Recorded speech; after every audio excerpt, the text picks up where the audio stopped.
I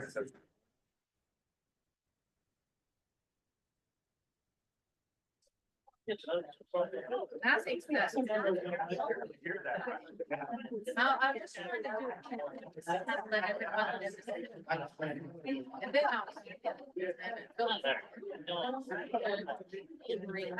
it's just a little. That would make sense.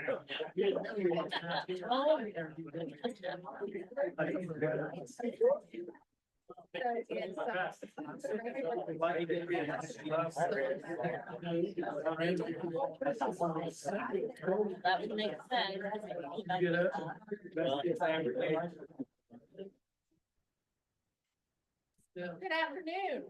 Good afternoon, everybody. Okay, thank you all so much. I am going to officially call our meeting to order. Before we get into any further issues on our agenda, I would need a motion to allow some virtual participants to participate remotely for commission meeting. And that motion would be for attendance by Mr. James Griffith due to medical reasons, Mr. Gary LaRue due to a schedule conflict, and Mr. Terry McGuire due to a scheduling conflict, and Robert Wood due to illness. So I would like to accept a motion to allow them to participate. Second. Thank you. All those in favor, please say aye. Aye. Okay, welcome, Mr. Holmes, would you like to do a roll call vote for us before we get started? Sure. Mr. Walters? Mr. Griffith, are you online? Mr. Nicely? Here. Mr. LaRue? Ms. White? Mr. Billy Martin? Here, sir. Mr. Collins? Mr. Spence? Mr. Carter? Ms. Green? Here. It's Carrie Green. I Oh, sorry. apologize. I've got two greens. I have to clarify. Ms. Smith? Here. Mr. Sandy? Here. Mr. Dean Martin? Here. Mr. North? Here. Mr. Osborne? Here. Ms. Shepherd? Here. Mr. Dressler? Mr. Volleson? Here. Ms. Herdman? Here. Vice Mayor McGuire? Ms. Dirk? Here. Vice Mayor Green? Here. Mr. Holliday, I'm gonna be here. Ms. King? Here. Ms. Loudermilk? Here. Mr. Unruh? Here. Mr. Wood? Mr. Clements? Mayor Gross? Mr. Peters? Here. We have one here. Thank you, Mr. Holmes. I would like to formally welcome our new members around the table, our new commissioners. If you are new and would like to introduce yourself, please feel free. I don't want to put you on the spot. I think this little gal right here just would love to introduce herself, wouldn't you? Well, I can try. I'm Tammy Shepherd. I am the Benton Magisterial District Board of Supervisor for Roanoke County. Welcome. Thank you. I'm Brandon Nicely. I know. I'm Fincastle District, Well, Roanoke County. okay. Anybody else? Okay. And I would like to formally welcome our delegation, our state delegation that's here, Senator Suderline, Delegate Rasul, and then we've got, I believe, Reagan Owens, representing, Delegate McNamara's office. And you can come sit at the table. There's a reserve. There's a seat for you, Reagan. I promise we won't bite. We won't bite. But I'd like to welcome you all. We're so honored that you could be here with us this afternoon. That's right. Okay, we will move on into our agenda. The first item are the consent agenda items that you have in front of you, the agenda minutes and financial reports. Are there any questions or inquiries, additions, deletions to any of these items on the consent agenda? Move approval. Thank you. Is there a second? Thank you. All those in favor, please say aye. Aye. Like sign. That carries unanimously. Thank you all. Okay, under chair's remarks, I have just a couple things, if I may. First of all, would like to say a big thank you to our localities that have submitted items for consideration for the work plan for 2025. We very much appreciate that. I know the discussions are beginning in earnest. And that responsiveness is just exactly what we need to move things along and make sure that we're helping to meet your regional needs by locality. So I want to thank you all for that first and foremost. I want to thank Lee Osborne, Steve Sandy, and Dee King for volunteering to serve on the board program committee. We need a couple more members. How many would we need, Mr. Holmes? Ideally, we'd have one from each locality, but if we can get a good rural urban representation on the work committee, that would be ideal. So in the past, 5 to 7 have also generally worked. Okay, so if you know now that you'd like to participate, say so, and we'll get you on the list. If you're not sure if you need to kind of consider it, please let Jeremy know. And we may have to make some well-placed phone calls to you people, and tell you how wonderful it would be for you to have you, and we will do that. So anyway, we're very grateful for participation on that. The last thing that I wanted to bring up under my remarks, you know, I've talked about since taking the chairman's role about really trying to do some agenda enhancements, if you will, moving through 2025, where we really start to plan our agenda in a very proactive and regional manner, where we're taking into consideration good balance for our rural localities and our urban localities. In many cases, some of those there are distinctive differences between our urban and rural partners. And so we're going to be very deliberate about bringing speakers in that you want to hear from. So with that having been said, I would like to request the commissioners, if you all would send me by locality some of the challenges, concerns that you are experiencing in your individual localities. And I'd like to have those, if I could, potentially by the end of next week. And the purpose for that is that I want to be able to synthesize what you're telling me, what your challenges are, what your needs are, so that as we look to structure the agenda and stay within the footprint of the commission, that we're being responsive to your needs. You know, I want everybody sitting around this table to be heard. I want you to feel like you are that we have total buy-in around the table, and that we're addressing things that we should be addressing regionally within our footprint here and within scope. Does anybody have any questions about that? Does it sound good to you, bad to you? Yes.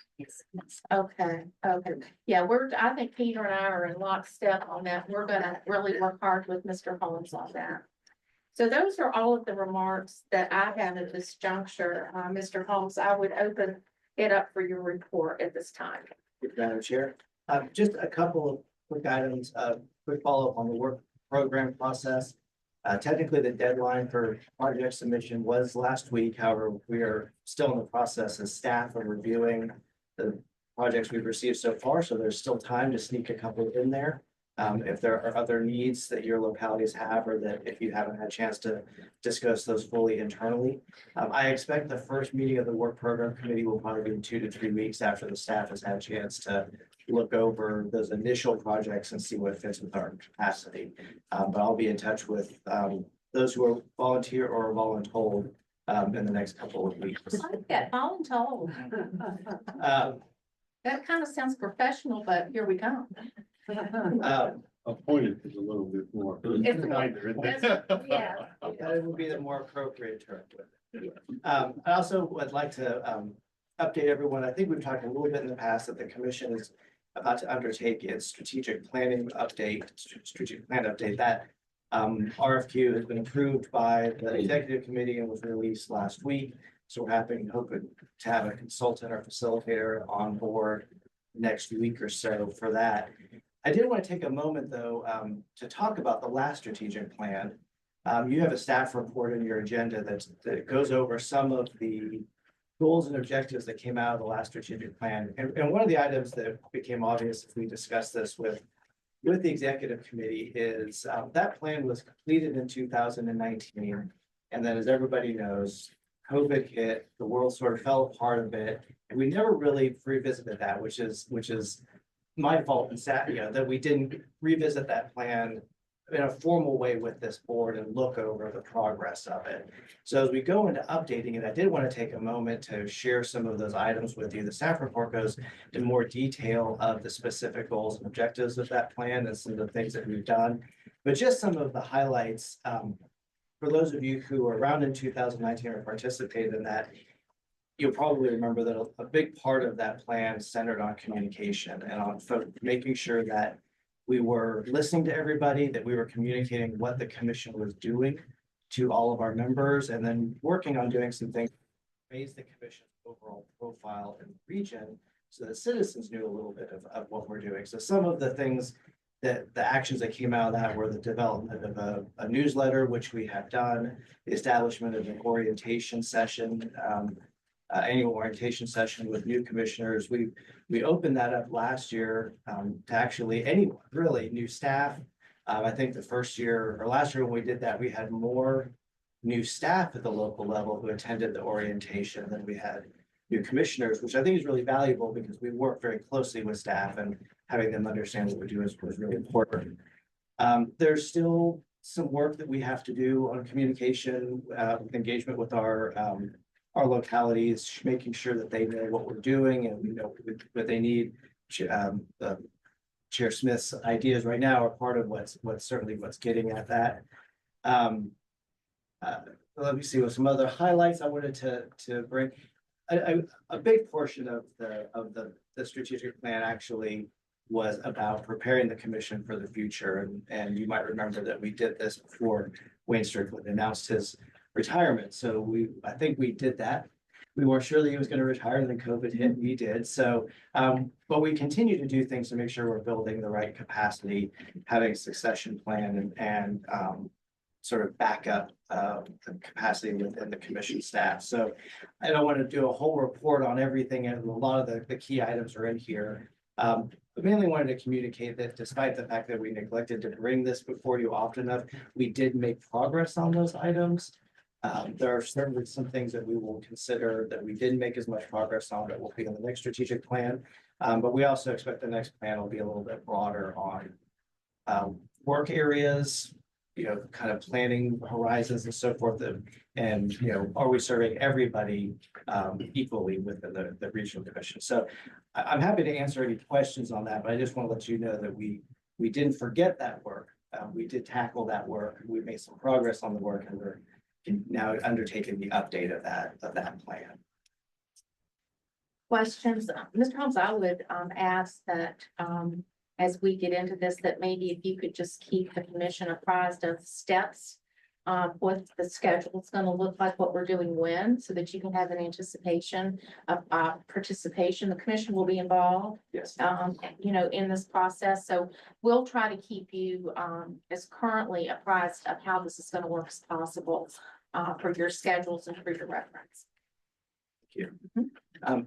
Another quick item, we're not going to go over it in depth, but in your agenda packet, there is a report from the last reading of the I-81 Commission. Mr. North, as chair of the TPO, gave an update on that, the last TPO meeting last month. So there's a lot of good information in there, but we wanted to make that available for your reference.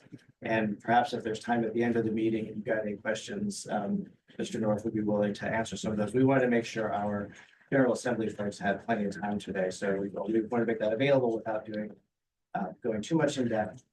And finally, speaking of growing our capacity of preparing for the future, I want to take a moment to introduce our newest staff member. Many of you have had a chance to meet him already, but Chris Robertson has joined us as our new director of transportation. His first day was the snowstorm, so we got to do like the bad old days of COVID, where it was a virtual orientation, and I got to meet staff in the Brady Bunch screen kind of a thing. But he is in his third and has a lot of information thrown at him that he's handling very well. But we want to introduce you to him and welcome him to the staff and to the commission. He's still here. He hasn't ran. He's not allowed. That's okay. I know where he is. Thank you, that's all I have. Okay, I had oversight of two small things, if you would indulge me. I wanted to thank my vice chair, Peter Paulson.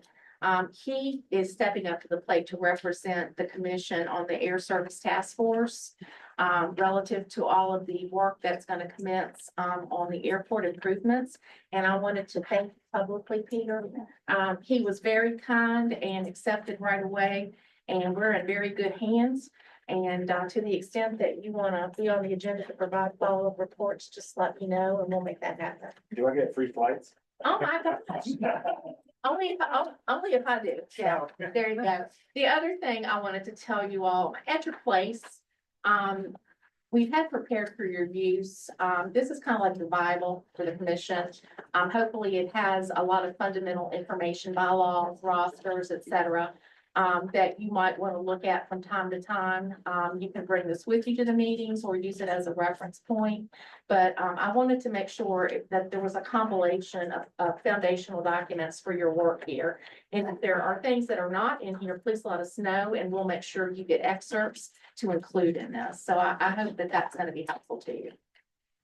Next on the agenda. I'll note that there's a list of acronyms in the back on the last page, which That was my pet peeve. that was started years ago. It's a Yeah, yeah, the acronyms. It's a very will fill us all. useful resource. Yes, yes. Well, I hope it's helpful to you. And if you see any mistakes in there, please let us know. Mr. North, I'm going to turn it over to you for your legislative agenda. Thank you, Madam Chair. This is a commercial for, to solicit some volunteers before you're voluntold. The legislative committee will be starting its third year of listening to commission members and gathering input for our legislative agenda. And as you walk in outside or leave the building, you can see the card we have. I'll pass one around this way. And you can pass one around that way so folks can see what's on there. These are what we advocated for this past year, and there were some good results and some things that didn't make it. I won't go into that until later on in the meeting for our legislative report. But the current members are myself, who chairs the committee from Roanoke County. Jim Wallace was on there from Salem, so there's a vacancy. Steve Clinton was on there from Botetourt, so there's a vacancy. Debbie Loudermilk is on the committee for the town of Clifton Forge. Debbie, you're here. And Laurie Smith from Franklin County and Peter Bolson from Roanoke City. And so we start meeting usually in April, probably mid to late April, going over what's on there now and what worked and what didn't, and also soliciting new subjects to put on there going forward. And then we firm it up again in May and possibly have it ready for the June meeting or July meeting to be voted on by the commission. And then it becomes printed once it's approved and voted on by the committee, not the legislative committee, but also the total body of the commission. And we come up with these cards, which we use to then schedule meetings with the legislators like we have here today, one by one. I think there's about 7 or 8 that we have, and those meetings run based on their availability from about August through November. And since it's an election year, it may be difficult, but the reason we do this is so that we don't go running to them December 15th to say, hey, could you help us on this issue? And then they're like, oh, I don't have any bills left. I've already filed them all. So out of respect for their time, we try to come up with what we think is important so that we can visit with them sooner than later so they can perhaps consider doing something in the way of sponsoring a bill or a budget amendment or what have you. And so this will be our 3rd year, and unless the committee meets in April and says we're not going to do it this year, we look forward to some participation. And I would look not only to anyone, no matter where you're from, as a member, but Salem and Botetourt in particular. And if you don't know whether you want to join or not, you can mention it to Jeremy or I after the meeting today. But we would like to have a full complement to take the place of those vacancies and any others. Is there anybody today that knows you'd be interested today? Please don't let, voluntold is not a good place to be. I'm interested in the legislation. Barbara, for legislative? Yes. Thank you. Thank you. And Madam Chair, I will note that Hunter Holiday, who Yes. can't make it today, he has volunteered. to I serve do on recall, the- I do recall. Make sure his name was. Thank you. Thank you. Is that all you have, Mr. North? That's all I have right now. Okay, if we need to volunteer anybody, I'll help you with that. Well, I'm looking at Bonnetoc County. We'll have to see. Okay, I don't know if Amy White's gonna be able to do it. We'll start with her, and if she can't, maybe she'll appoint somebody. very good. Thank you. Well, Phil, we appreciate all of the hard work and effort that you put in to really bring in our legislative priorities to format, priority, in your work.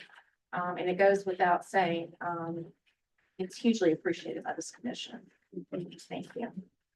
Next on the agenda, the big ticket item for today, our honored guest, Senator Sugarline, Delegate Rasul, and Ms. Owens, are here to give us some updates. They look a little tired today, and I really don't know why. I don't know why they would be tired. But we are very, very grateful that you're here, and you all can decide who goes first. And let us know what your preference is for Q&A.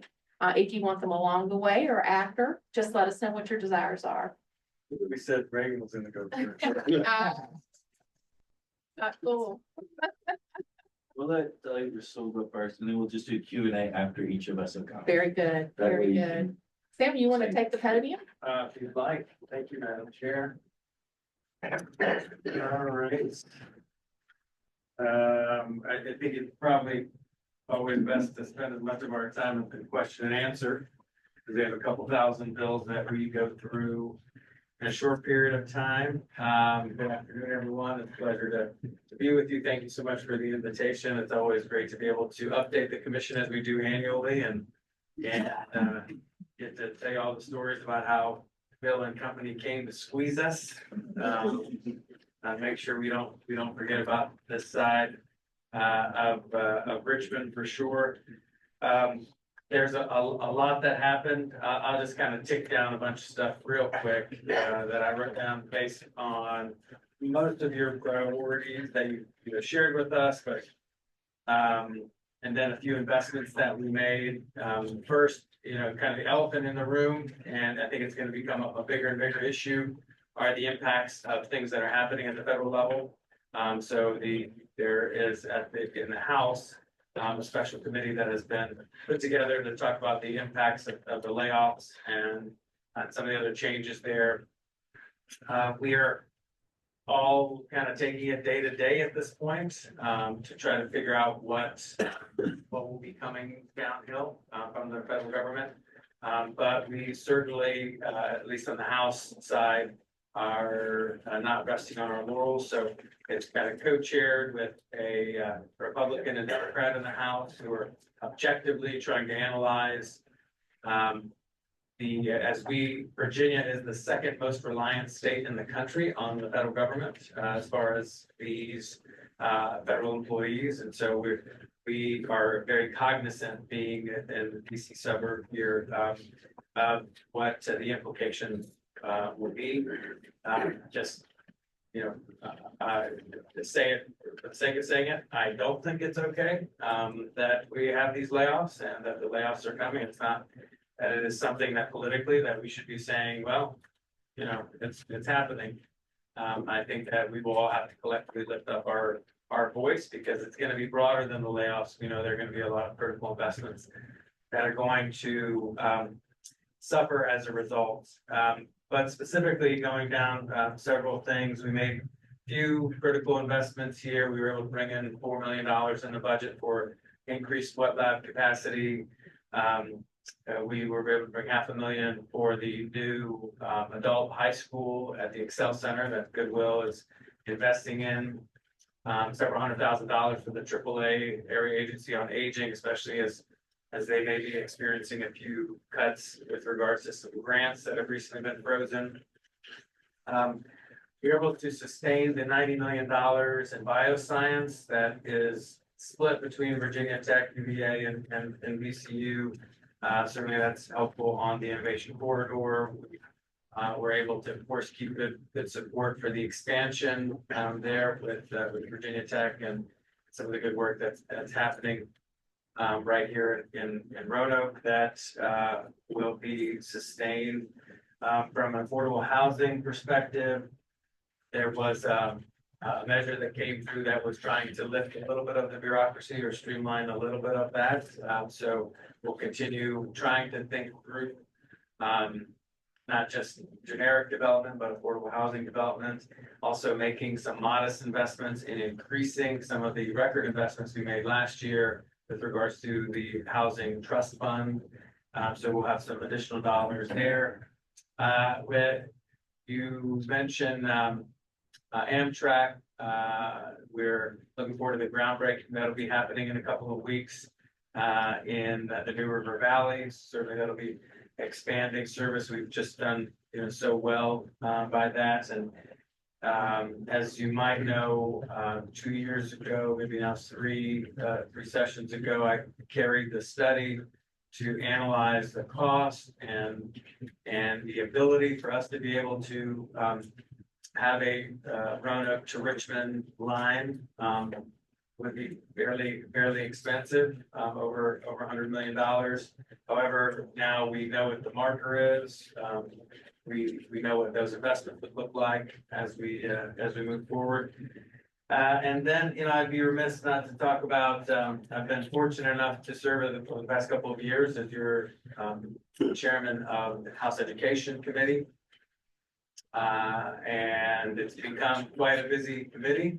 We were a sleepy committee, and then all of a sudden it became very political, and the hot topic education has been. So there's a lot that happens there. We try to work in a good bipartisan way on a lot of those issues. And we even got Terry Austin's bill out. We've got a bill for rural education transportation that I got out of my committee last year, but couldn't squeeze it out of the Senate. And we were able to finagle it this year in a way to get it out of the House and Senate to give you a little bit more latitude with regards to how you appropriate your transportation dollars, education transportation dollars in rural areas. So we've created a pilot project for a couple of years to be able to give you some more latitude there. It might be difficult to send one whole bus to pick up one kid that's 30 minutes away. So we're innovating there. But I think there are some very big ticket items. The biggest one is, as you know, we have burdened you with the support cap from an education perspective since the Great Recession. We put $223 million to finally completely repeal the support cap. For example, at Roanoke City, that means additional $4 to $5 million. It's pretty significant what it means for our localities. Where the JLARC study that came out about a year and a half ago said that based on the state's calculation, the amount that we're supposed to be spending on public education is $11 billion between the state and the locality every year. However, what we're actually spending is $17 billion, about 50% more, which means that extra 50%, that $6 billion, is all on the backs of localities. And so you all are having to bear the brunt of that, and of course, lifting the support cap was a significant step. A few other pieces, of course, maintaining the raise that we have in the second year in the biennium, but in addition to that, for our teachers, we'll have $1,000 bonus, which does not need to be matched by the locality. So that was over $100 million in its cost by itself, but trying to do what we can.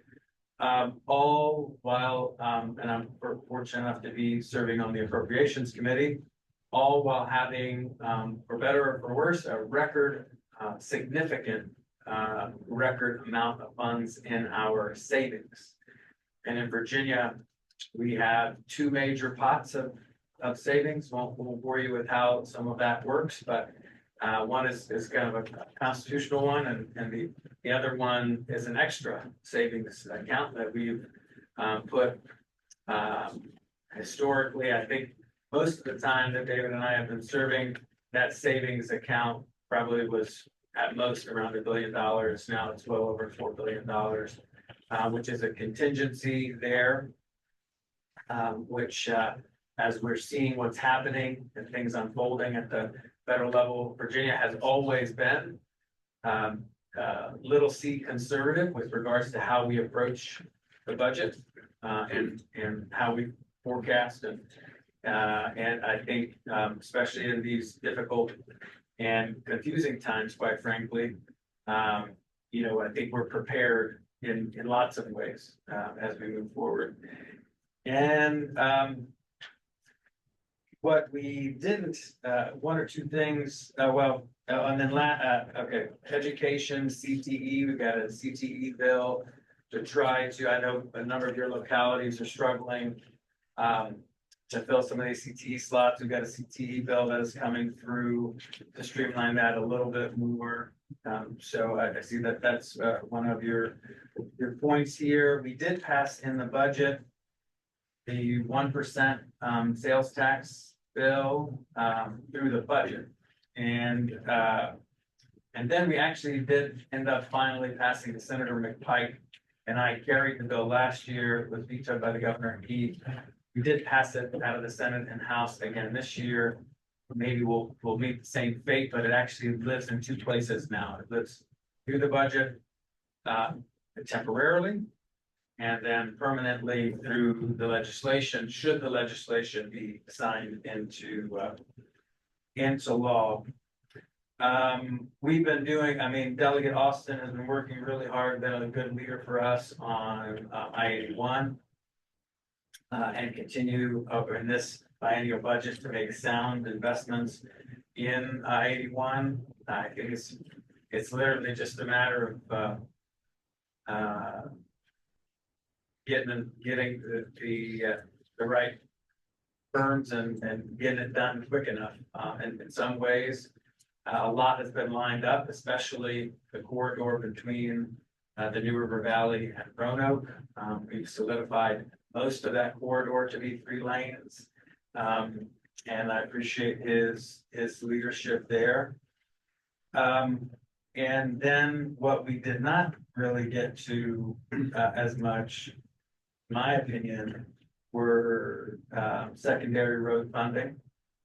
And certainly, you know, I think there's more to be done on the 220 corridor. We had the pleasure, I don't know if anyone in here was on that, took a little tour, some of the legislators with the Blue Ridge Innovation Corridor folks. Is anybody part of the Blue Ridge Innovation Corridor team? Yeah, we stopped in Franklin County. So there's a new kind of business venture to make a legitimate business claim that the Blue Ridge Innovation Corridor, so Roanoke on through Martinsville, Danville, that collectively, that corridor is the 4th economic hub of Virginia. So Northern Virginia, Richmond, Hampton Roads. So we had a good tour in the fall. I didn't really see any specific initiative that they had put forward collectively. I was part of the group because they needed a Democrat, and so a bunch of Republicans. Sorry about that, Sam. One Democrat, but they were all good friends. So we had a good time.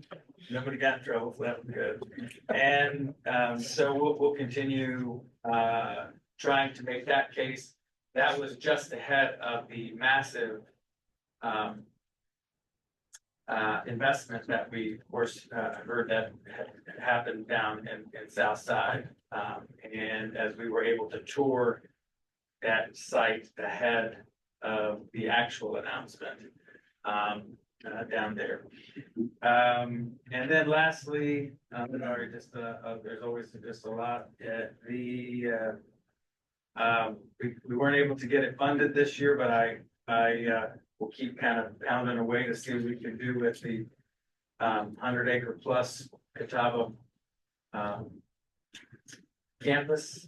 We were trying to squeeze it in. We actually feel as though from a policy perspective, we were almost there. DVHDS literally was at capacity, couldn't even So they're closing one facility here in Davis, and then they're building a new facility in Northern Virginia.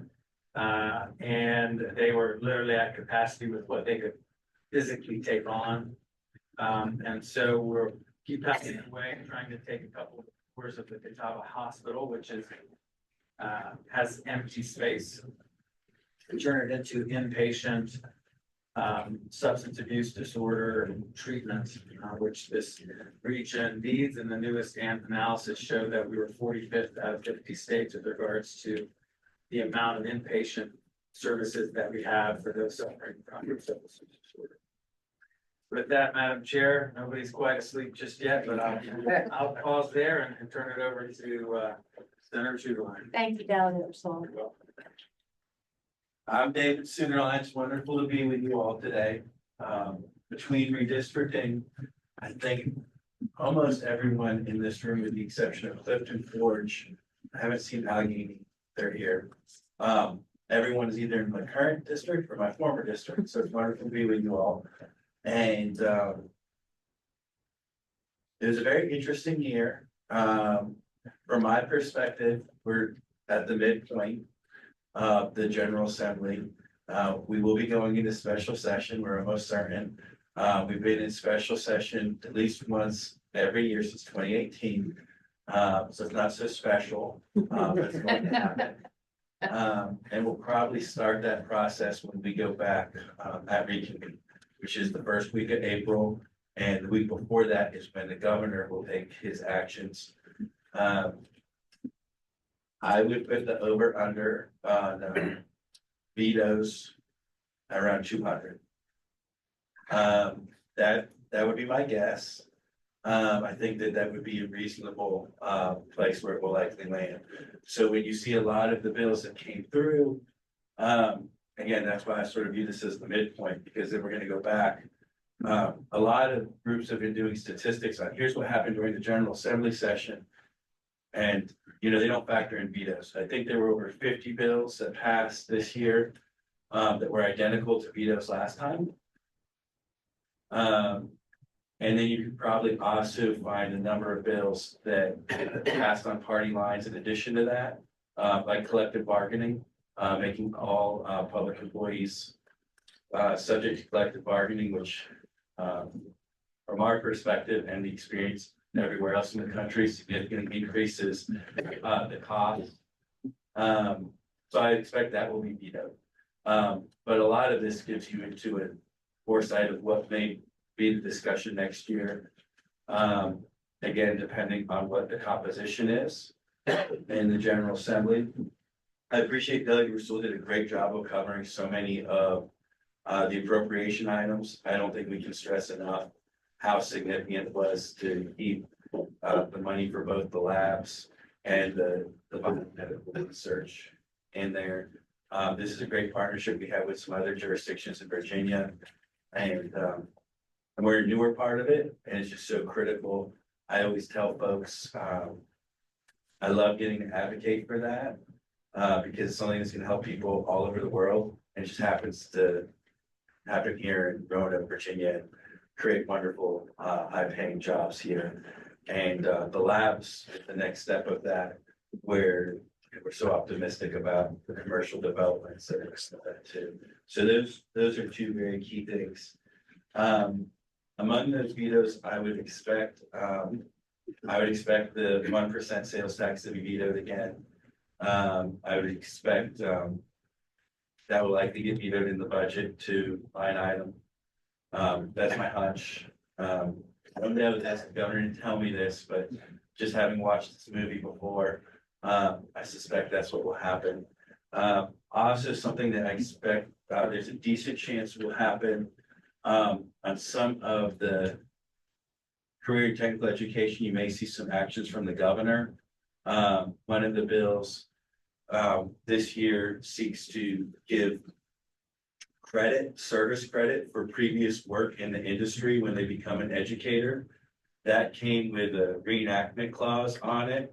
I'm not a fan of reenactment clauses because it means you basically have to, you just talked about it, but we talked about it through parliamentary procedure. I wouldn't be shocked if the reenactment clause didn't come off of that and come back to the General Assembly. I hope that's what happens. I think we need to have that discussion again. Rather than wait till next year, I'd love for us to be able to pass it this year. I think that we desperately need that. To make sure that we can help our public schools hire these key folks. It's just so hard, as you're all aware, when we talk to our school divisions to hire these folks because they can command so much in industry. So that's as much prediction as I'll do about the reconvene session, other than there's going to be a lot of action from there. Two things that I wanted to address looking forward and sort of concerns that I think should be on your all's minds, local government wise, is one, the local composite index. I think that we have several of our friends that are newer folks to local governments. They think that, you know, the LCI just needs to change, and when it changes, it's going to be wonderful for Western Virginia. I am very concerned about what will happen. I'm concerned about all of our jurisdictions. Roanoke City, we're actually in a little bit of a different position because it's an urbanized school district. If the LCI changes in some of the ways I think it might, maybe we don't get as hurt as much in the city. But I think that our rural counties will likely get hit hard. And just in the same things that hurt the city, hurt our rural counties, I think it would be the same situation here. If you look at the budget we passed this year, which I think it was good how much money we invested in public education, but if you go look at it on a per capita thing, several things that I've advocated for, Delegate Rasul's advocated for, that enhance spending on behalf of students that face greater challenges in an urban environment. When we have these discussions everywhere else, if we change the LCI, it could hit several of our other counties that have different challenges, but not the ones that are factored into those things. So I think Delegate Rasul, Delegate McNamara, and I are sort of in an interesting predicament, interesting not being right, and that we especially need to watch out for our friends and our communities in both places. Whereas most of the rest of Virginia's delegations, they're either much more urban, much more suburban, or they're rural. And our delegation is very different. It goes so quickly from the urban, in the middle of the cities, both cities, to being in a rural environment so quickly, and what it will do to LCI. And I just keep seeing some of my friends that are newer to local government, some of the public comments they're making on LCI. And I don't think they realize that this could end up going very poorly for us. It's very good that we have our delegation enjoys more seniority than most because of the way redistricting worked out. And I think that we're pretty well placed on the education side. Delegate Rasul is obviously chair of education. I'm the ranking Republican in the Senate. And then we have Delegate Rasul shot up on the appropriation seniority real quick again from redistricting. So we're in a better place than we had this situation occurred 5 years ago. It's just I think we need to be very conscious of what could be coming our way, especially for our outlying rural areas. And that's not to say that everything's going to be great for Roanoke City in this either. It's just the current trajectories of the discussion and where I see it. Another thing that I think jurisdictions need to be very aware of is the discussions that are happening in the two local government committees, the Senate local government and House, county, cities, and towns. There is a ton of bills coming through there that would require authorization of new building. That just require as a percentage target. There will be this many more homes authorized in this next few years. There's a little bit of a partisan, I don't, somewhat of a different philosophical viewpoints informing it, but it's not completely a partisan thing. And I think that regardless of what the House looks like next year, or who the governor is, you should expect that there's gonna be a lot more of these discussions. And these bills, advanced a fair bit this year. And we have some of our jurisdictions that they give the perception that they do not want to authorize any more housing. And you need to be aware that that's the perception in Richmond. And that there's these concerns and these bills are coming. And I expect that they're going to continue coming, and we're going to have very serious discussions about it. I'm a little concerned about saying, hey, you're going to build this much. This is just the way it's going to be. That's not really, doesn't fit my philosophical approach. At the same time, you know, I hear from a lot of folks on the lack of housing, and I understand it's a challenge because no current resident ever supports, or rarely do current residents ever support development. And you know, there's some counties where it seems like the goal is to be the last person that moved into that county. And it was wonderful when I came here, and I know no one else should change it. But that's just something to be aware of, that this is something, especially our colleagues in the 95 corridor, they very much think that. And so those are the things that are just on my mind that I want to put on your all's minds. I look forward to your questions and comments. And I think briefly, we have Reagan Owen from the Mayor's office. Thank you, Senator Sutherland. Ms. Owens, welcome. Hi. Don't let those guys bully you. Yeah, I feel like my mayor's legislative aid, so not only am I helping people here in Roanoke, but I also go to session with him. So I'm pretty familiar with the bills and everything, but I'm just gonna leave the explaining to the two legislators. He's sorry that he can't be here, last minute scheduling changes. But yeah, if you need anything from us, feel free to reach out to me. I'll be happy to help. And I will try to answer questions the best that I can, but thank you so much for having us. Thank you. Okay, wonderful presentations, gentlemen, and so thank you. You really covered a lot of ground. And I am almost certain you're going to have some questions. So what I'd like to do at this juncture is to open up the floor for Q&A. And if you have a question, if you just raise your hand so that I can make sure I capture everybody. Look at him. He wants to be at the head of the line. And we will do our best to keep this time managed on this. I don't know if you all have hard stops in mind to As leave. if Billy has a question. I was gonna say, Or he's giving a sermon, I don't know. So should I put him at the end of Yeah. All right. Bless you, my child, yes. Okay, so Billy, do you have? a Got question? one question on the individuals that want the union bargain. Who all does that include? Everyone. Like, Everyone. All public employees. all Yes, is there anyone online listening? Or do we Yes. need like, okay. To answer the question, it's everyone, all public employees. This is gonna be a little more of a partisan comment, but that's what it is. I don't know that this bill. We just had complete Democratic government not that long ago, and this bill was not put forward then. I think that the Democratic leadership was confident Governor Youngkin would veto it.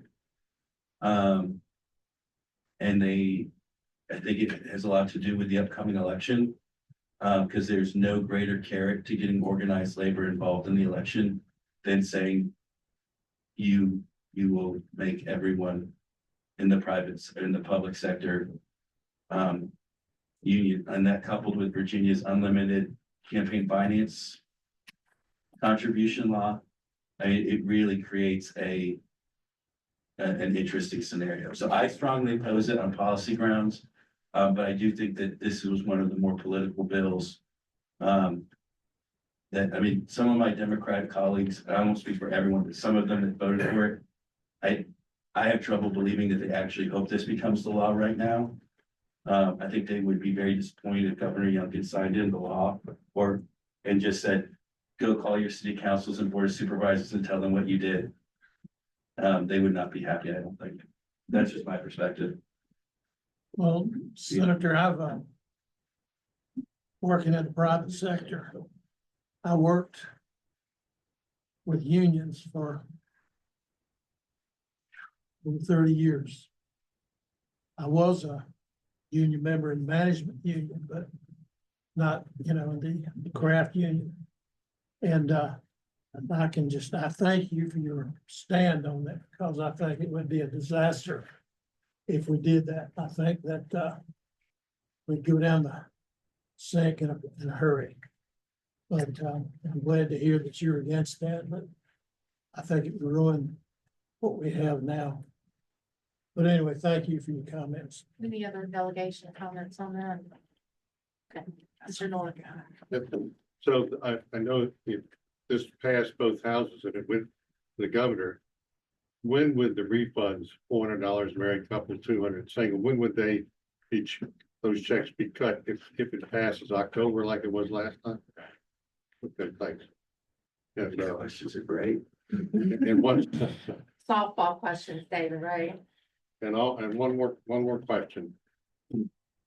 We all in this room, especially the TPO, were disappointed to learn that the $4 million request that Delegate Austin had in the budget bill to study the brick corridor that we were just talking about, Sam, and didn't at least get some funding, if not 4, maybe 3 or 2.5 or 2, because a lot of people were looking for that to begin the process of identifying on the 58 miles what needs to be done in the future.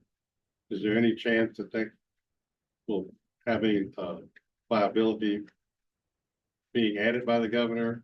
Because I think it's important for this region, but also if not this year, next year. What, do you have any comments on the politics of that? The secretary came when we did the tour. And so I think, to be fair and objective, if you ask the governor and their administration, they would say that they're supportive of what BRIC is doing. And I think if you asked, those on the appropriations committees, they would say the same thing. It's just a matter of priority. What I will say is that as I was a little bit, I thought that the tour was in advance of a much more kind of concerted lobbying effort. And I didn't see that lobbying effort in the General Assembly for BRIC. So personally, that's what I thought. It would be kind of more of like a branding effort that would come forward. Right. And I think the chamber's done a good job of having a kind of collective Southwest Virginia chamber event. That chamber event went very well. As a side note, Lieutenant Governor Winston Sears grabbed me from the crowds. You're going to be a Democrat sitting right behind me as I give my speech, and we had a good old bipartisan time. Yeah. But it was actually a very well attended event that has continued to grow in our collective mind. But there wasn't, even in that event didn't have any BRIC branding or push there. Thank you for that comment. That's helpful. Jeremy, you make note of that so we can talk to some other folks about That's a big deal. Yeah, I think Delegate Russell's analysis of that was pretty fair, accurate. Also, the chamber event that we have in Richmond that Delegate Russell just alluded to, I think is a very good thing that's happening. And I appreciate, those of you that are in this room that participate. It's a very good way for us to be able to introduce folks from back home to a number of people quickly. And yes, Delegate Russell was a very good sport. I did not anticipate, I'm a big fan of the Lieutenant Governor. I support her politically. I did not anticipate she was about to give a speech. I did not anticipate I would be standing behind her during the speech. I definitely did not anticipate Delegate Russell would be standing there. I think it was a fine speech, that, you know, she didn't do anything that was unfair to have a Democrat behind her, but that was my perspective, I don't know. But you were a very good sport, I appreciate you being that way for her. Anything for our region. We appreciate our delegation. Our delegation is, I mean, I'm just saying because I'm part of it, but I mean, our delegation is a lot different than other delegations in Virginia. And the way we're able to work together. It works very well. And we work very hard to help each other. When one of us may have an advantage in a situation, to try to create that for our colleagues between committee assignments or between getting their bills through. We have one bill this year, Delegate Rasul and I had, that I got it through the Senate 40-0, and his version in the House had come out to 52-48 or something like that. And every Republican had voted against it. And so then my bill came over, and so it would have been really easy for several Democrats, like, well, the Rasul bill's already going, let's just, you know, who cares about Senator Sugarline's bill? But he made sure that 49 Democrats hung with me on the vote that passed 52-41. That doesn't happen in many other delegations. I mean, I can't produce another example anywhere in Virginia that's happening. On the analysis about the lack of marketing, I think one of the challenges is, as someone that's supportive of it, it looks a lot like things that we would just already want, and that the local communities have already been asking for, then saying, let's just do it together, we put this name on it, which is a little challenging to try to sell in Richmond.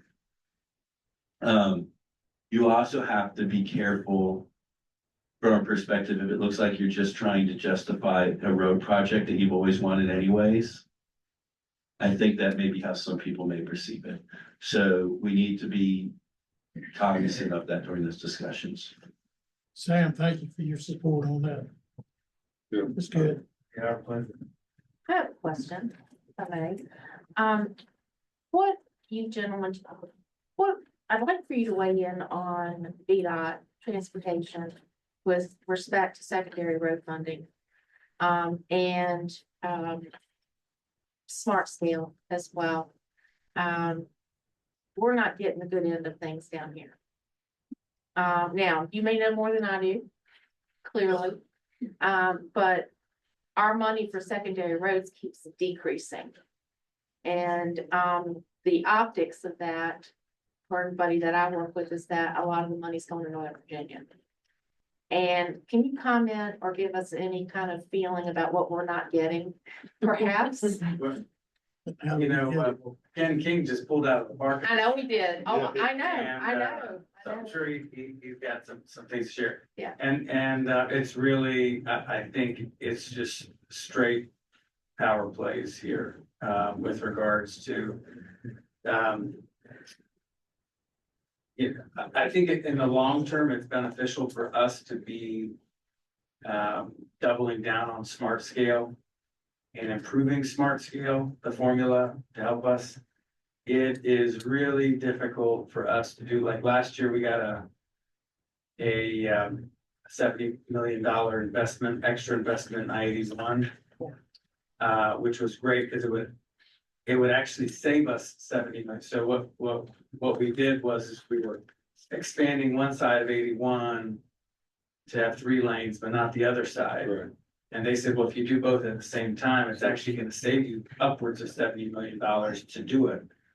And that rationalization worked out pretty well, and we were fortunate there. However, long term, from regional perspective, it's very difficult for us to do that moving long term. So an objective, kind of fair way of doing it is the best thing to do. Otherwise, that 70 million that we gave up that year, the previous year, or the previous biennium, I think we gave up $450 million for I-64 between Richmond and Hampton Roads.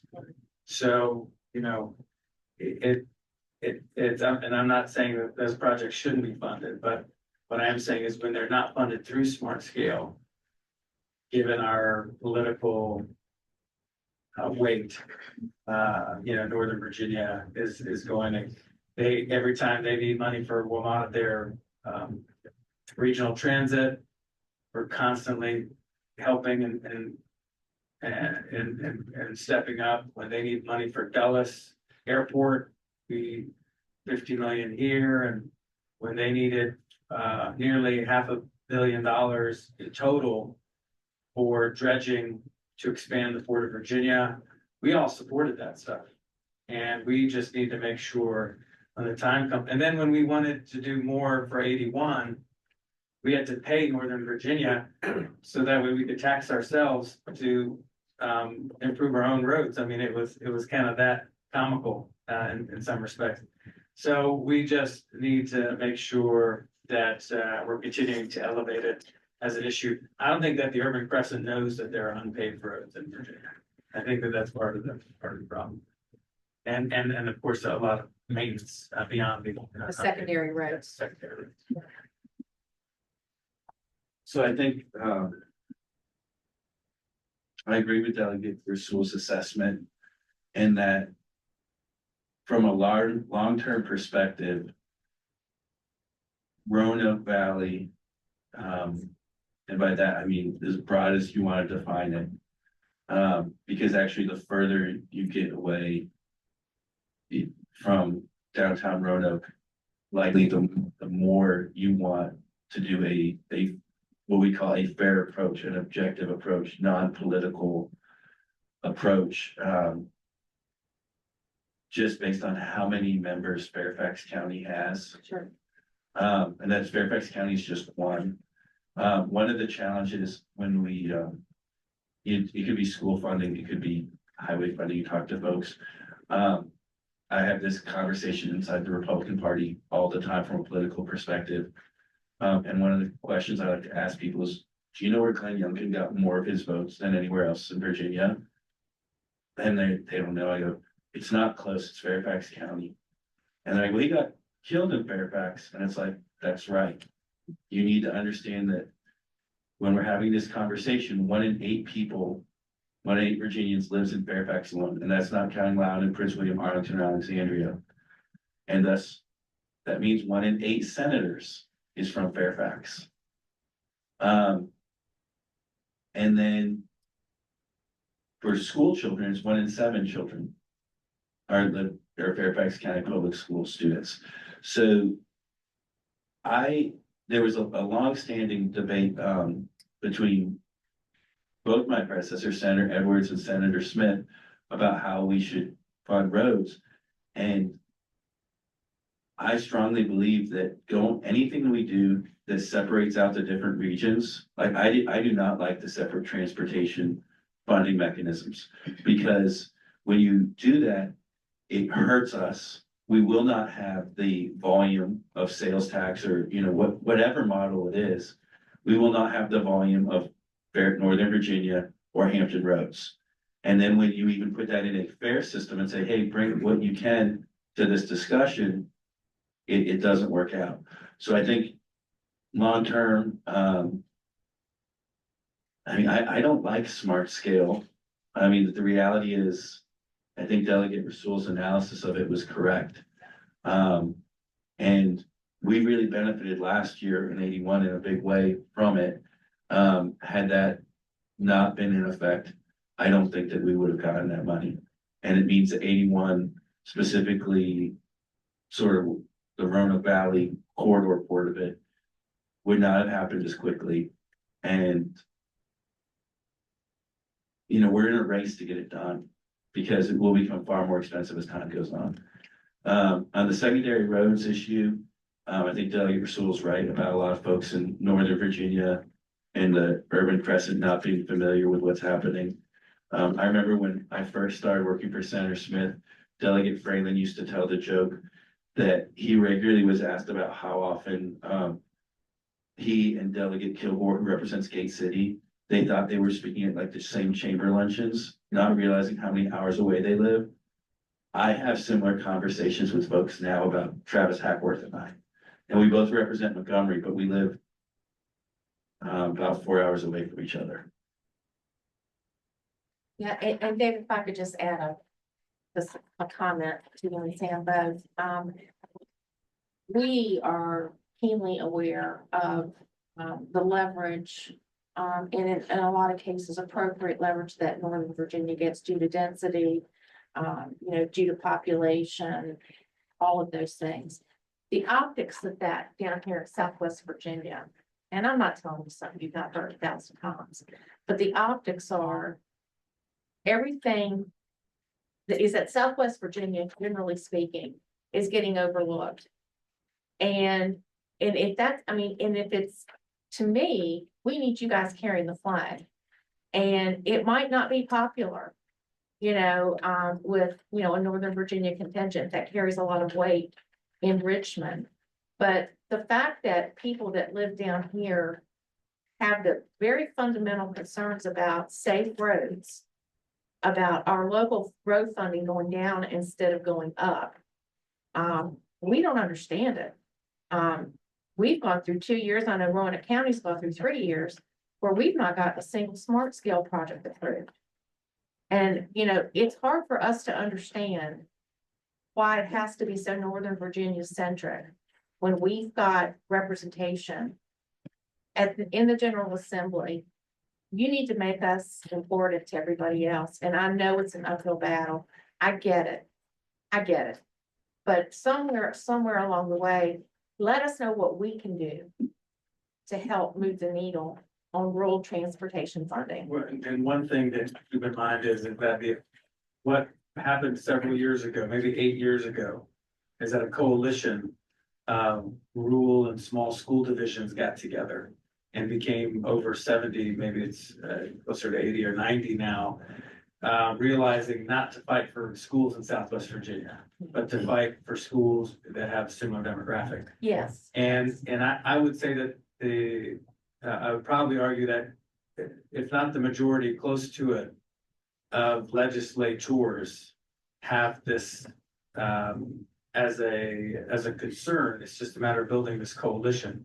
So thinking about Southwest, the Roanoke Valley, the Shenandoah Valley, Central Virginia, Southside Virginia, and then you have places we don't even think about sometimes, the Eastern Shore, Yeah. the Middle Peninsula, the Northern Neck.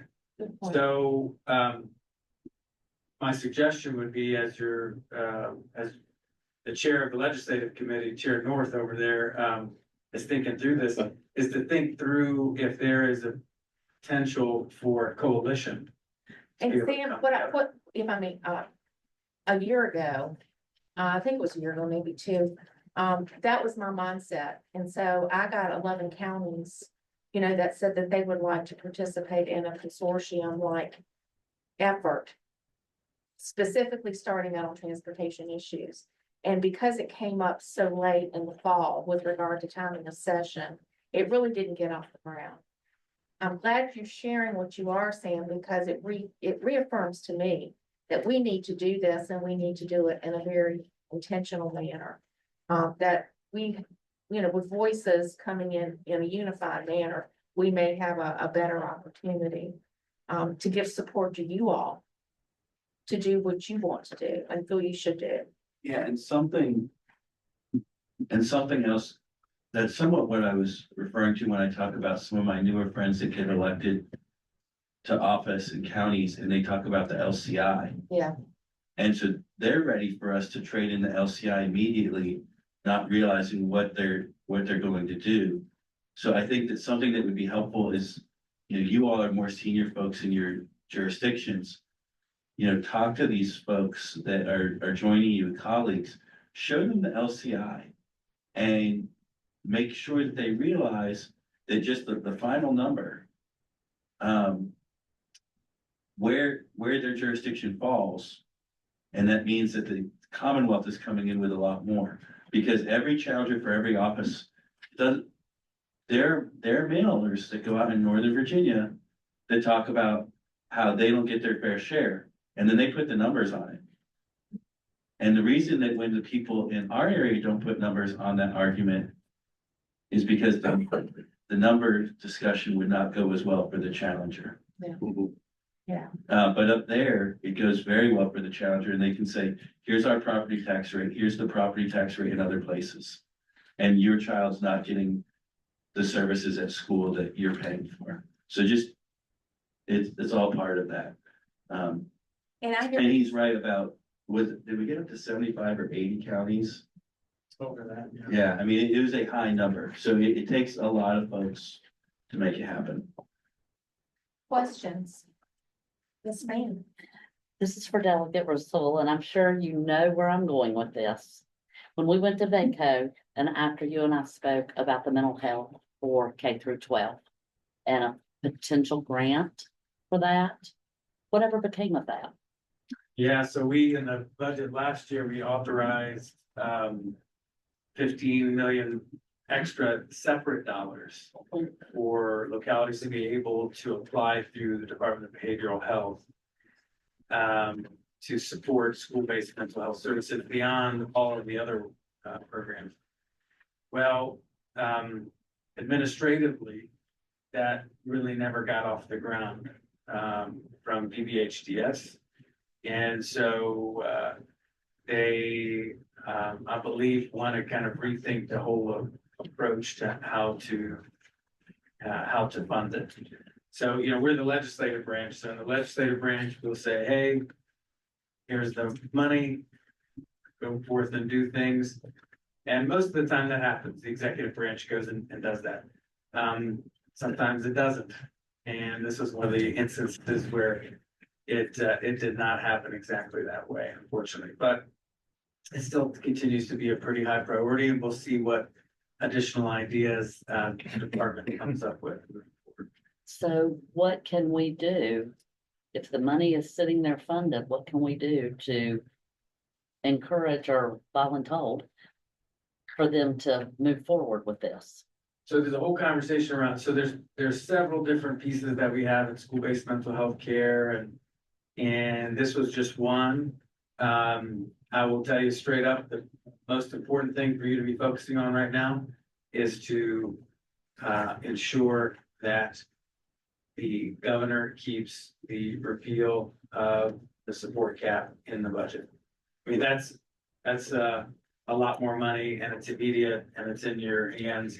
And so clearly there's more to do specifically for mental health, but just putting it in perspective, it probably, it's in the low millions for Roanoke County. That was a very diplomatic answer from the top Democrat in the House on Education. That just speaks to what I talk about with how we try to work with the governor, because that was a shot he could have taken at the governor. He didn't. But he's right about the support services cap. That means more money for every jurisdiction here, way beyond what we're talking about. So I'm happy to help with that, specifically Roanoke County, but it would be I'd like to double underline what he said about contacting about the support service cap. I don't think there's anything both today and what you would want to be 5 years from now in education funding than this discussion. And that will occur in the next 6 weeks. That's critical. Thank you. We appreciate the comments on the support cap. I noticed Roanoke County is going to get 2.5. We advocated for that when we were in Richmond. As you all may remember, we split up in teams and we had an agenda. There's an item next to it called a special education add-on that was part of the policy change, and it came in at about 800,000 for Roanoke County. Is that in addition to the support cap, or is that a one-time number? No, I mean, we actually have done a lot of good things in education. So the JLARC study had a number of different changes that we need to drastically reform. Remember, I mentioned to you that 50% of the education money that's actually being invested is just localities who are footing the bill. The biggest disparity, and we rank as one of the worst states in the nation with regards to how much the state helps with regards to special education funding. That was one thing we did get to tackle last year. we did what was called at-risk funding, and we changed the way we approach English language learner funding, which were two big components. The third other component in this space was special education. And really, you all are doing, something like 80 to 90% of special education dollars really just comes from the locality itself. So what we did is we created two tiers in special education, those who need more intensive services than others, and then help to, fund them accordingly. So our goal is to hopefully continue that in perpetuity. With that, I'm so sorry, I have to go to another. Yeah, I know we're being time sensitive here. Mr. Volleson? I just have a quick question about, hopefully some money. The governor, cannabis has gone through again, the House and the Senate. Is it likely that the governor is going to veto that again? And the other question is, what's the status on skills games? The governor, he said it way before, and it was, I think everyone kind of knows that it was just a veto. I don't think there was hardly actually much, there wasn't even much conversation in the legislature, because I think it was perfunctory and it was going through the motions. Gotcha. And then skills games currently continues to be in the same gray status it has been. And we have not come up with any long-term solution there. And I'm not aware of something, however, it could be that the governor surprised us with something there. Sure. Thank you. Just a comment. Thank you for clarification of that union issue. And that is serious, because there's not a single government in the state of Virginia that won't be challenged on a revenue basis to pay those kind of wages. Thank goodness Roanoke County has put into place for public safety a step scale, which has helped us to retain employees that train with us and make a career. Because we were losing police officers and we were losing firefighters, and so that's worked like a charm. We've been able to do that for all the public safety employees. Now we haven't tackled the other employees, but we were able also to do reductions in the real estate rate. And so if this were to pass, the days of reduction in real estate rate might be a thing of the past. We don't like that, because it's our goal to get to $1, and we're chipping away at it in Roanoke County. So yeah, I think everybody in here ought to make sure everyone knows where they stand on that. I have to run personally, but I'll excuse myself so that way David can say some more. Bring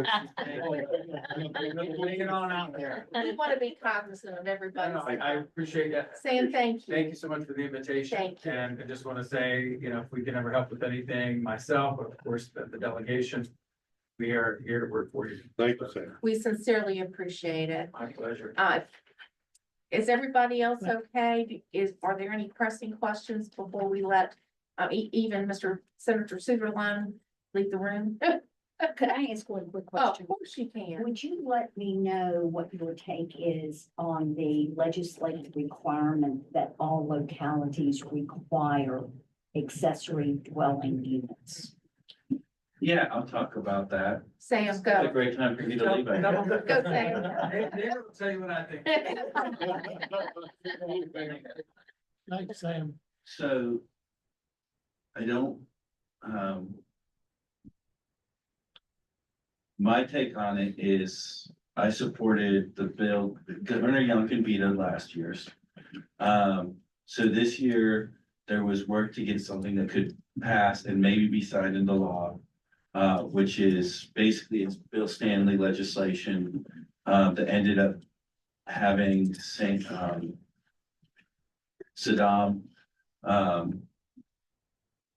his legislation in the Senate ended up going forward under his name, but it's really the Stanley bill.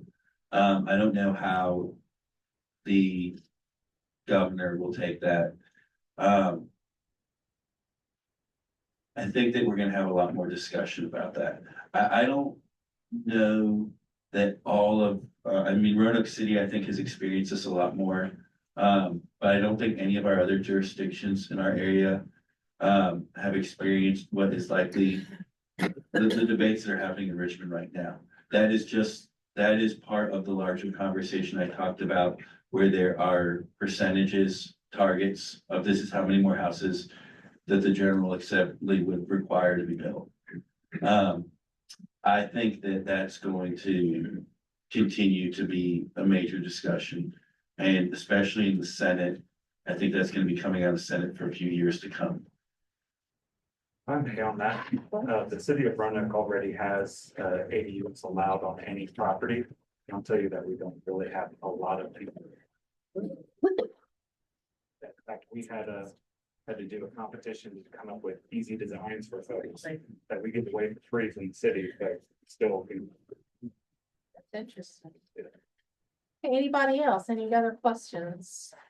Comments? I was Mr. Steve? gonna ask for maybe a little more discussion about the 1%. I know our supporter left the room, but the 1% sales tax, and I guess Franklin County obviously has supported it, and I think primarily on an equity basis more than anything else, that we've got about 9 or 10 other localities that have the ability to do that. And then the rest of the state does not have the ability to do it. And so I wonder if you would maybe just speak to, if it is vetoed, is there an opportunity it would come back before the General Assembly for a vote? Because I know both houses passed it, both chambers passed it, but I don't know if the votes are there to override a veto, I guess. I would not. If there's a Republican legislator that you don't like and you don't want to come back, you should ask them to override Governor Youngkin's veto to raise the sales tax. And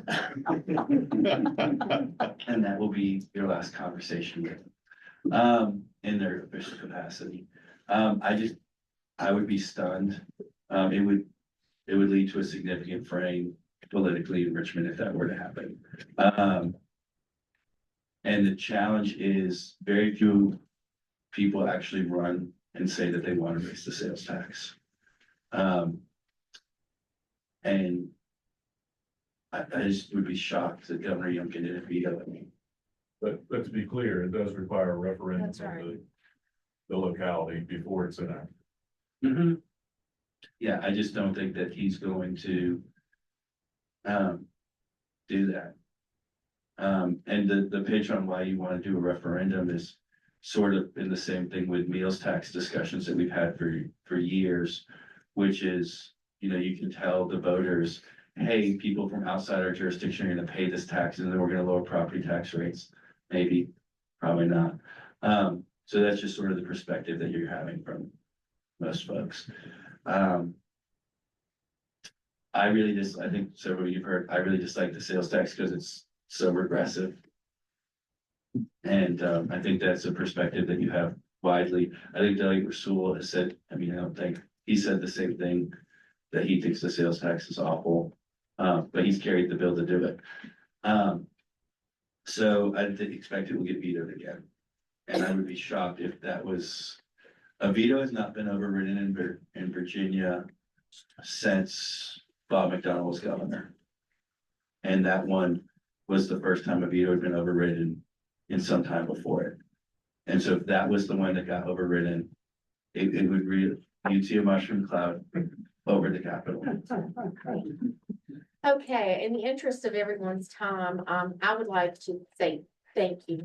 Thank you so much, Senator Sugarline. Thank you, Ms. Owens, for being here. The access we have to our delegation is remarkable, and we know that, and we appreciate it very, very much. And we want to be on the side of helping to support you. Well, thank you for having us here today. I'm gonna head out as well. If we could get one of those books, I'd like that. Of course. And then also something just to be aware of, Delegate McNamara, he talks about taxes all the time, is they're so critical. But he's also one of the senior folks now on the County, Cities and Towns Committee. So a lot of these discussions about development, he's right there in the mix on all of it. So I would suggest that the things that I pointed out that I think you all need to have very sharp conversations with people. If you have strong opinions about it, he's one of those people you need to talk to. Okay, very good. That's good advice. And Okay. Reagan undersells herself, but there's not a bill that's on Governor Youngkin's desk that she has not thoroughly reviewed. Oh, so that's we- good to know. It's a great benefit to our delegation that we have her here. Very, very good. Well, we're grateful to both of you. Thank you. Get one of those books for Rain to take. We share an office. This is gonna go in the Good. shared conference room. Okay, thanks, Thank you. guys. We really appreciate it. Okay, what a wonderful discussion this Thank evening. I gave out my last card to the Christiansburg this morning, so I need to get more after session. That's a good excuse, huh? Yeah. Anyways. Text the most recent time texted me. Okay, we're gonna move on with our agenda, but at your discretion, commissioners. The next thing that we have is the hazard mitigation plan progress and public input opportunity. Mr. Holmes, do you just want to go ahead and defer Just the staff? take it over here. Okay, All right, I mean, this is quickly as I can, so I'm sure you're all happy to hear that. So for those of you who are not aware, or new folks on the commission, one of the projects that we have this year is the hazard mitigation plan update. That is a required plan by the federal government. It's required by the Disaster Mitigation Act of 2000. This, you can kind of see the service area over here. It's hard to see, but it is the Allegheny Highlands, Craig, Botetourt, and then Roanoke, City of Salem, City of Roanoke, and Benton. So, unfortunately, Franklin is covered by West Piedmont, Madam Chair, but otherwise, if you're, in the room, you are probably served by this plan. So this was last updated in 2019. This will be the 4th iteration of the plan. And what this plan does is that it enables your localities to apply for hazard mitigation funding pots that are available through FEMA and VDOM. So essentially, it gives you access to money that you don't otherwise get. Next slide, please. If somebody's got the. I got you. Okay, great. So Street litigation. is this the second slide? Okay, yes. So, some examples of hazard mitigation projects that maybe have been funded in the past, just to give you an idea of what that might look like. I like to pick on the Smith Park Low Water Bridge because it was one of our active ones last year when, this plan, came up to be renewed. So, and it's also really public project in the city that has had congressional earmark spending attached to it. Also, if your locality has ever done severe repetitive loss acquisitions, what that is when for example, someone's house might be flooding repetitively from year to year due to where it was constructed in a floodplain, and so that's causing a financial burden on the homeowner and a burden on the locality with cleanup. And then the locality can choose to apply for funding to acquire it. So that's an example of a project. A lot of stormwater mitigation funding projects are eligible here. Installation of things like floodgates or streetscaping that's going to reduces your stormwater impacts. And then taking it all the way in a different direction, generator hookups for critical facilities like EMS sites, fire stations, hospitals. So these are just some examples of funding. It's not comprehensive, but it gives you an idea of why this plan is important for our region. So next slide. This is a table of the new hazard events that we've experienced since 2019. So you see COVID-19, it's our big disaster declaration. This was pulled before Helene happened, so it's not quite up to date. But it gives you an idea of the kinds of hazard events that we experience in the region, so it can range all over the place. In the 2019 plan, the list on that side is the hazards that were included in the 2019 plan. And then the list over here is the list of hazards that the steering committee is recommending for inclusion in the 2025 plan. You see it looks a little bit different. I've got an asterisk next to drought because that's covered by our state water supply plans. So we'll include information from the state water supply plans for that one, but we won't do the full risk assessment. But the other ones, we've made some combinations, so instead of, we're including extreme temperatures this time, which is hot and cold. And then I think the only other big change is combining tornado and straight line wind into wind events, and the grounds for that from the steering committee's perspective is that you respond to those in a similar way. So next slide. There's also some new requirements in this plan that as we get into the process, that are gonna be included. Generally, inclusion of dam information, climate projections, involvement by special districts, so the water authority, is gonna be involved with this plan. And then, integrating the plan into your planning documents. So that's gonna be an element of the plan as we move forward. And then I left for last, the public outreach. That's why I am presenting to you today. We have a survey that's open until March 21st. At this time, we're expecting that the plan itself will be concluded in August. So this is kind of our midway point. I'm happy to answer any questions. I'm sure that everybody is ready to hit the road, but if you have any quick questions, I'm happy to answer them at this time. We have a full public engagement site as well that has all the information about the plan, including a timeline, some definitions, link to the old plan if you're interested in that, and the survey itself. So I encourage you to go check out that website. There's also a little bit more in-depth video of me talking about what the hazard mitigation plan is.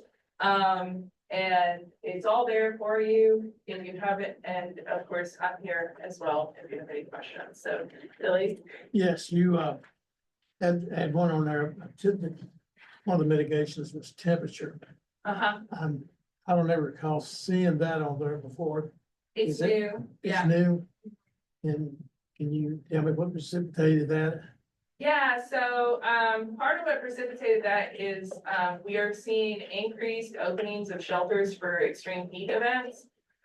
So what we've seen that in the Allegheny Highlands in the past couple of years. So essentially, when we have really hot days, not everybody in our rural areas has access to air conditioner.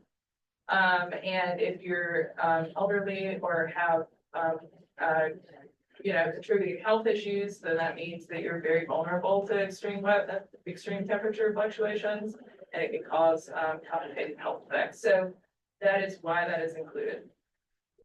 Does that include freezing? Yes, it would also include extreme cold.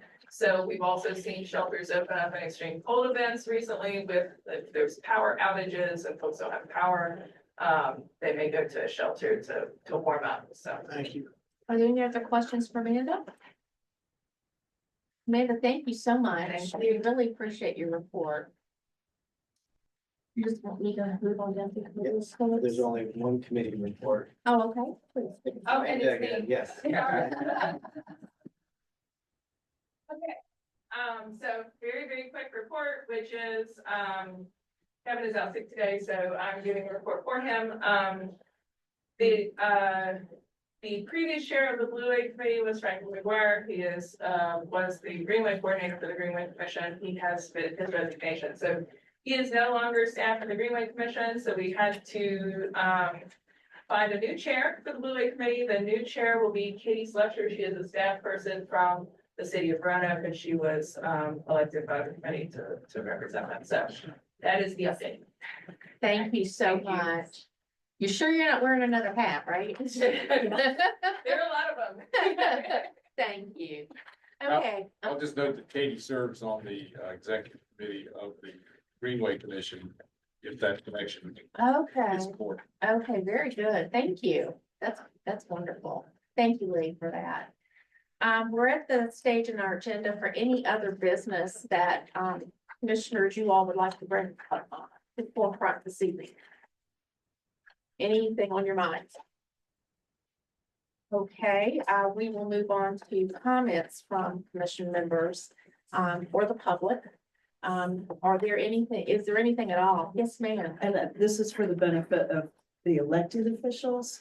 I am vice president of the board of directors for the Roanoke Women's Foundation. If you're familiar with the Women's Foundation, over the last 20 years, we've given 5.7 million to nonprofits. Most every locality in here is part of our service area, except, I'm sorry, Clifton up further north, but including Floyd and Craig County. So if you know, but if you, as money is becoming short for some of these nonprofits, if you are want them to be aware, our grants process starts Monday. Saturday, actually, but Monday, a business day. Anybody who's interested, it's RoanokeWomen'sFoundation.org. All the grants requirements are on there. So if you have nonprofits that are coming to you and saying, what can we do? We are an option. Is there a link that you could send maybe to Virginia? We can get it out to all of the commissioners. As I we would have be a happy to. not here. would be Make sure happy to. everybody is aware of it. Thank you. And thank you for that work. That's really important. It's gratifying and very rewarding. Mr. North. Yeah, you heard a lot about legislation updates and what have you. But a lot of things that didn't get mentioned, they were funded, No. and that it just didn't happen. But I think the one thing I heard about everything that was discussed today was that this brick marketing effort needs to have more of the chambers of commerce up and down the corridor. Not just our commission. And that's not something we can facilitate, we can just encourage. So when we're talking to Eric, we need to maybe use him to spread the message of support to those chambers in Martinsville, Danville, between here and Carolina border, because you gotta have more than one pushing the train. And I believe that's why it didn't have the support. It came time for the budget to decide to take it out. They just took it out, wasn't enough. They didn't hear enough. And it goes back to the I-73 initiative. That was a story that was singing 30 years, and no one could ever get the song right. Couldn't get any money. And I don't want to see this turn into another I-73 debacle and just change the name from I-73 to Brick 220 corridor. It's part of our legislative agenda, but it needs to be part of the chambers up and down the corridor. So when you visit with Eric sometime, if you can pass that along, and it came from legislators today, all two of them.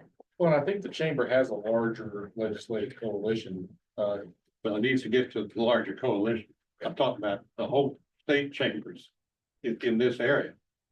Because we're never going to be able to get anything if you don't have everybody. In fact, there ought to be a brick chamber coalition that speaks to it jointly. Yeah, that's what I'm saying. I think if you talk to Eric, Yeah. there may already be a footprint there. Maybe. But it covers the brick. There may be something more we can do to facilitate a broader effort. I don't know. And on transportation funding. I'd be interested to know I mean, he said that there was nothing said, so There was no lobbying, there was no presence, there was right? no presence, and I thought But once we had someone down there lobbying, the brick effort, what's his name? Grant Neely is the executive director. He lived in Richmond. He's in Richmond, so, yeah, it was a was- little surprising, so I think it's Yeah. worth following up with. Yeah, Eric. me too. I don't want to get hooked onto a train that's not gonna go nowhere. That was shocking. Yeah. Well, you're stuck on trains, aren't you? Yeah, I wonder why they were. I wonder why they didn't. Is that all, Mr. Norton? Well, there was something else I was gonna say, but, You were talking smart about- scale, Yes. smart scale. So we're working on a letter to go to the Secretary of Transportation, but we're weighing in with VDOT locally and also Commonwealth Transportation Board member. Someone told me, I won't say who it was today, they didn't think that the current Secretary of Transportation is interested in revisiting that before the end of the year, because likely there'll be another Secretary of Transportation next year, whether Republican or Democrat wins, because most people won't stick around 8 years. I think he got arm twisted to take the job in the first place, so I don't see Shep staying on, but I don't want to include that. Point is that changing calculations from round 5 to 6 proved to be a disaster for the Salem district in every sense of the word. Now, I will admit that the district grant pot may have been smaller because of the I-81 initiative, and that's all well and good, but I'm not talking about 81. I'm talking about the sidewalks, the trails, the left turn lanes, the small projects that didn't score and didn't make it. And if we don't change the calculations, especially on local economic development changes and the step 2 of the high priority projects, we're not going to succeed in round 7 very well either. It's just a matter of fact. So, okay, you can say, well, that just means less work for everybody. No, that's not it. If we want these projects done, we got to find a way to get them done. That's money. Now, the other scary part about this, and I know we need to get out of here, is the STBG federal funds. They only get $5 to $6 million a year. That's not a great sum, but we'll take it. And we don't know if that's going to go away. Be put on hold. They put in the trust fund. We don't know yet. So if you don't have that, you can't leverage. And a couple of our projects we leveraged and still didn't get anything. So that's all. Well, I was chatting briefly with Chris. He introduced himself in between the TPO in this meeting, and I think he's very interested in getting your insight still, and anyone information anyone else can get, because I guess that's really going to be one of your priorities, is to figure out how we are successful with those. Yeah. With projects. Okay, if there's no other business, Mr. Holmes, did you have anything further? Lisa. Okay, I'll entertain a motion. Madam Chairman, motion to adjourn. Okay, there you go. Is there a second? I wouldn't have believed he was going to second. All those in favor? Aye. Thank you all for your Hey, time. can't have any fun if I can't eat left. Can we get a recording of that? So we just press the button. Yeah. I used to say-